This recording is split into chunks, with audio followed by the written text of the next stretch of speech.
My name is Anita Malavlanek. If you're watching this for the very first time, please be sure to subscribe.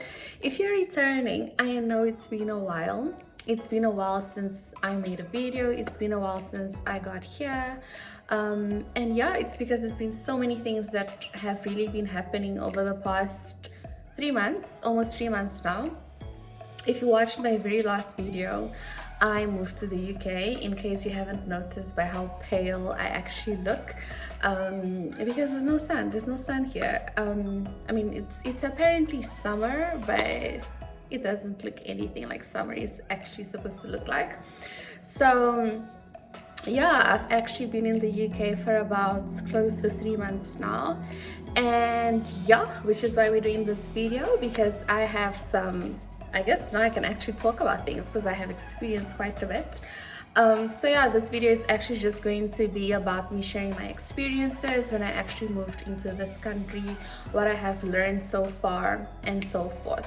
So first things first, if you watched my previous video, you've probably figured that out, is that I had to quarantine when I got here. And it wasn't the best experience. It was actually really bad because it felt like I was under house arrest.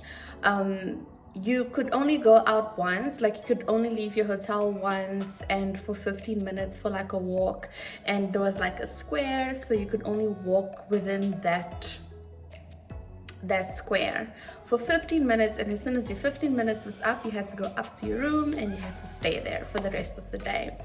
And my hotel actually, like, they didn't have Wi-Fi for about 2 days because I don't know what happened. So it was actually my birthday, but I was stuck in a hotel and I couldn't get a hold of my family, I couldn't get a hold of my friends. So it was awful, and the towels were dirty. Like, no, I didn't like it at all. And also my hotel is like super far. It was in Gatwick, so I think it's like 2 hours away from central London. And for that reason, even more, like, none of my friends could actually just stop downstairs and be like, oh, here's some food for her, or here's a SIM card for her. Eventually, one of my sister's friends, he came over and he brought me like food and a SIM card, yay. But yeah, it was like, he did that on my birthday, which was super sweet, but it wasn't the best experience ever. So anyways, I had to quarantine when I got into this country, but eventually, as soon as I got out of quarantine, I was able to go out and live my life Okay, so first things first, let's talk about how it's been to actually sink into the country. My experience, I think, is a little bit different for two factors. Number one, I am used to moving quite a lot. So I obviously am Angolan, so I was born in Angola, but in Angola itself, my dad, because of the nature of his work, we moved a lot. So we probably moved to how many provinces? We moved to 3 different provinces that I can remember until we eventually settled in Luanda. But now when we got to Luanda, like, we had to move to South Africa, which it was a big jump. And okay, fine, we were in Pretoria and whatever, and then eventually I got accepted into the prestigious university, which is the university, the best university in the continent. And yeah, so then I had to move to Johannesburg, and then when I got to Johannesburg, now I had to move to Windhoek, which is where I did my articles.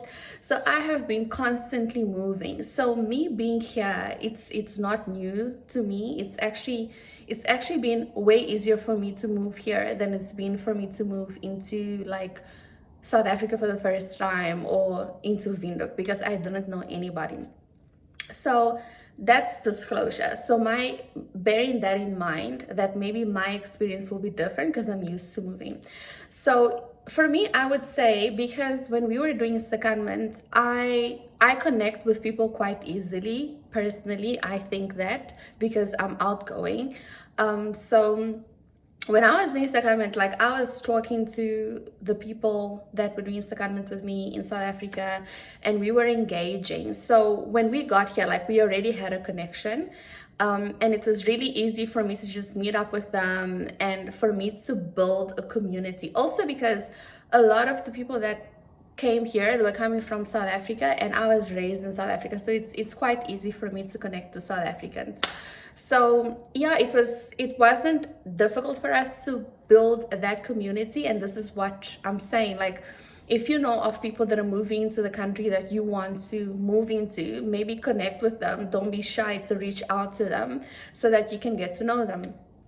So that was that. But then apart from that, there were Namibians that already lived here, and I had friends from Namibia that lived here. So then I remember I went to my one of my really good friends' birthday party, and then from there I actually met a girl that is Namibian that I actually like really connected to as well, and then I got to meet other people as well. So it's actually not keeping to yourself. I think that really works if you're just in your bubble, and if you're just like, you know what, I don't want to hang out with them, or I don't want to hang out with them. It's not going to help you, because you're trying to get to know people. So try to like get out there as much as you can.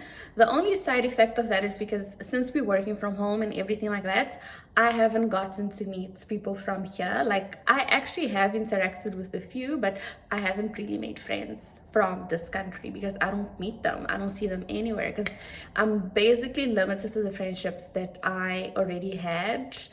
So there's that. Yeah, but anyways, on the other side of things as well, since I went to Wits, and there's quite a lot of like CAs from Wits that are here, like I also knew quite a few of like my previous colleagues from university that were here. So then it's made it easier. I don't know if I have my foot on the ground yet, but I can say that I definitely had a start, and that was because of the network that I built at university, at work, and yeah, mostly at work actually. And that's actually what has actually helped me.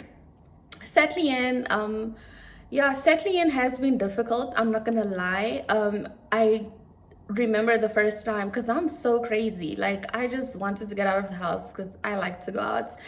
I wanted to get out of the house, so then I just like, listen, I'm getting out of the house, but then I didn't know how to use the train, so then I got lost. Luckily, like one of my friends, like I ended up going to his house, and then he just helped me like charge my phone so that I was able to get back home, and he like taught me how to catch a bus. But don't do that, like inform yourself before you decide to go out there or to get out there.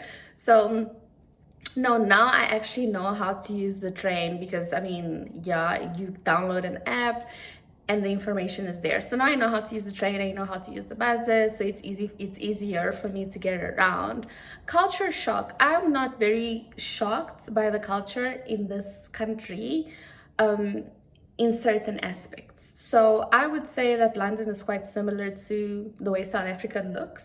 So there's nothing here that shocks me. Like, there is nothing here where I'm like, oh my gosh, this is so London city like, whatever. Because I mean, South Africa is quite developed. So if I compare it to maybe Angola, it's a different comparison. But from where I'm coming from, which is South Africa, which is where I was raised, it's not a big jump.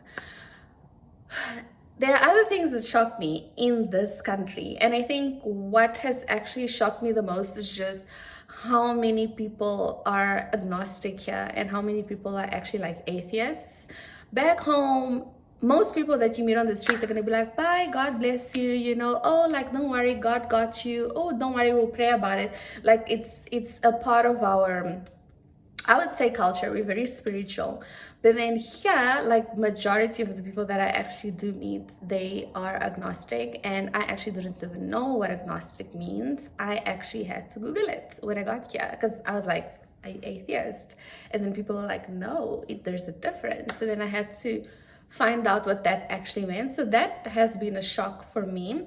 And something that I actually like on the other side of things is just how free people here are. And I mean, they don't have problems really, and or if they do, which I'm sure they do, everybody has problems. It's just, I mean, it's not back home type of problems, and it's very evident in the way that they live their lives, in the things that they decide to do and stuff like that. So that has actually been really like good for me to see. Yeah, and actually speaking about the way they live their lives, it's the fact that people are gonna be like, what are your hobbies? And I'm like, what do you mean? You know, like, maybe it's a me thing. I mean, I actually had to think about what am I going to do outside of work. And I think a contributing factor is the way our school system is so rigorous. We spend a lot of time studying because you want to get to university, at university studying because you want to get out of university, and then doing your articles because you want to get out of that audit firm and get your competencies and become a CA. But then when all of that is done and over with, and then you're like, but then what do I do for fun? And if you didn't really invest in that side of your life, and it's not going out with your friends, that's not what it is. It's like, are you swimming, are you dancing, are you playing guitar, like all of those things that, I mean, for me it was like, I don't know if I have a hobby. So that was like a reality check for me, just being like, Anita, you actually need to find a hobby, because I mean, hello, USA now, you can do this. Yeah, so that has actually like been one of the big differences that I have found. And yeah, let's speak about how friendly people are here. I would say they're not that friendly. They're not that friendly. And by that I mean, maybe it's not that they're not that friendly, they're more to themselves in comparison to the way that we are. Like, I can go into any person on the street and just be like, hey, sorry ma'am, like, do you mind just helping me because I'm looking for this? They'll be like, yeah, sure, where you going? And then they'll give you like assistance, or like, you know, they'll just be like, yeah, sissy, are you lost? Like, where you going? And then they'll try to help you. I have been lost before, and then like at a train station, and then I'll ask a lady and then she's just like, don't talk to me. Or like this other lady was like, I don't work here. And I was like, I know you don't work here. I'm just asking because I'm lost. I'm not from here. So yeah, that has been a shock. The transportation system has also been a shock. I'm still trying to get used to it. I mean, we do have the Gautrain in South Africa, but you can't catch the Gautrains everywhere. You're limited to certain areas. But in here, I mean, you can catch the train, you can catch the bus for you to get to wherever you want to get to. And I wouldn't say it's the most ideal means of transportation. People make it seem like it's so ideal because sometimes the train has issues, or the train is late, or like it's not convenient. It's not convenient, but you do have something that is, yeah, it's fine. So yeah, so that's good. Yeah, a lot of people actually speak about safety and how safe the UK is, and etc, etc. Yes, in comparison to South Africa, yes, the UK is safer. But I would say you still have to be very aware, because I was in Oxford Street the other day, and the police was actually there handing out a pamphlet asking about information about a guy who got murdered. And that was such a wake-up call for me, because then I realized that, hey, just because you're in the UK, it doesn't mean that there's no crime here. There's crime here too, maybe to a lesser extent that you're used to, let's say in South Africa or in Angola, but there's crime here too. So be wary of you know, whatever precautions you used to take in South Africa, you should still be taking here, or in Angola you should still be taking here, or in Namibia you should still be taking here, because there's crime everywhere. Maybe there's less crime in certain areas, but surely there's bad people everywhere, because I mean, it's just the nature of human beings, isn't it? Just like there's good people too. Yeah, so I think that's what has shocked me the most so far about being here and my experiences here. Missing back home, it's also not been difficult for me, because I mean, I was in Namibia by myself. I actually have more friends here than, I mean, in Namibia I didn't know anybody when I got there. So the friendships that I established were actually the people that I met at work, because that's where I spent most of my time. But in the UK it was different, because I actually had friends that were already here. I was coming with a group of friends, which made it easier. So that has really helped. And yeah, I think if you've watched my videos, you do follow that I'm Catholic, you know.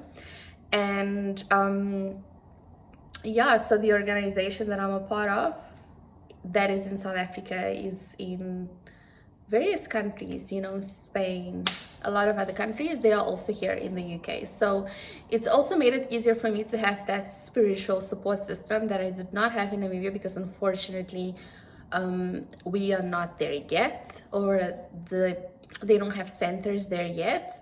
So Yeah, I would say definitely in comparison to my experience in Namibia, it has been easier for me to sink here, and just to find my way. I'm still trying to figure out myself. I'm still trying to figure out life. I'm still learning, because every day it's a learning experience. And I need the sun, because I don't know if you guys can tell, but oh guys, I need the sun. Yeah, so it's been all of that. It's been an amazing experience so far. And yeah, it's been everything that you'd expect London to be. So guys, I'm so sorry, first of all, for not having made a video for the longest of time. I apologize for that. I am hoping to do better has has I don't know, as life goes forward. But yeah, hold me to it. And yeah, so this was it from me, and this was just an update into my life and how London has been like. And there's so much more that I want to share with you guys, like what not to do when you're traveling, what not to do, what not to do. I'll tell you all about my story as to how I was supposed to fly through Paris, but then I had to fly through Switzerland, and I had to be running around the airport because I had to change flights and all of this crazy stuff. And why you shouldn't travel with a lot of things on your hands, because yeah, that's a story for another day. Yeah, so this is it from me. Thank you so much for watching, and I'm hoping to see you guys soon. Thank you so much for watching my videos, by the way, if you've been watching it for a long time, and if you haven't, please subscribe. And yeah, this is it. Bye.